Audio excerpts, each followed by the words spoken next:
دربار سلیمان علیہ السلام لگا ہوا ہے۔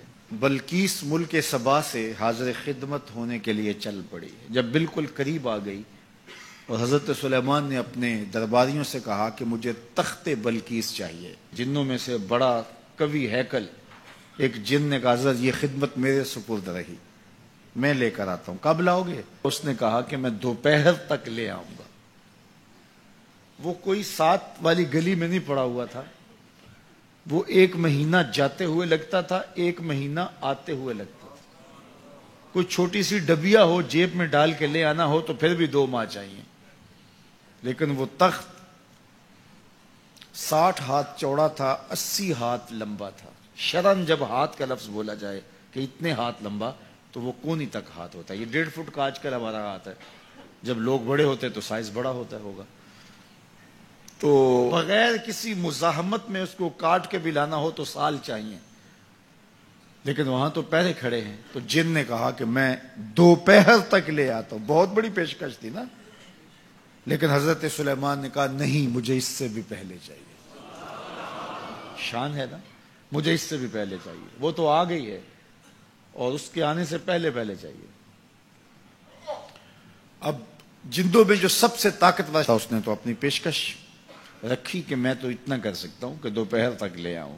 تو ایک شخص کھڑا ہوا جس کے سینے میں کتاب اللہ کا علم تھا، اور وہ آپ کا امتی تھا، آپ کا مقتدی تھا، آپ کا غلام تھا۔ وہ کھڑا ہو گیا اور اس نے پیشکش کی، حضرت یہ ذمہ داری میری رہی، میں لے کے آتا ہوں۔ میاں وہ جن تو دوپہر تک کا وقت دے رہا ہے، تم کتنی دیر میں لاؤ گے؟ آصف بن برخیہ جواب دیتا ہے، انا آتی کا بہی قبل ان یرتد الیک طرفک، آپ آنکھ بعد میں جھپکیں گے، تخت پہلے پڑا ہوگا۔ حضرت سلیمان نے بھی آنکھ نہیں جھپکی، تخت سامنے پڑا تھا۔ بے ساختہ پکار اٹھے، ھذا من فضل ربی، یہ میرے رب کا فضل ہے۔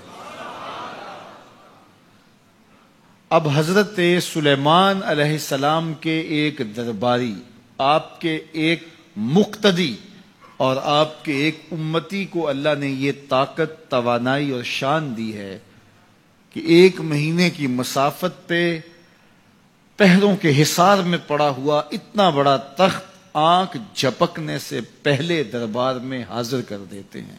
ہیرے اور جواہرات اس تخت کے ساتھ جڑے ہوئے تھے۔ لوگ تو وجود کے تحلیل ہونے کی بات کرتے ہیں، قرآن میں نظیر موجود ہے کہ اس کا ایک موتی بھی نہیں ٹوٹا۔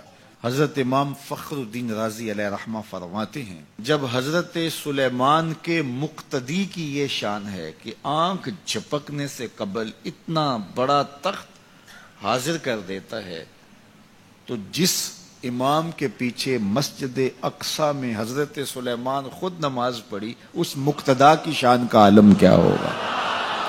جب ان کے امتی کی یہ شان ہے تو پھر امام الانبیاء کی عظمتوں کا عالم کیا ہوگا؟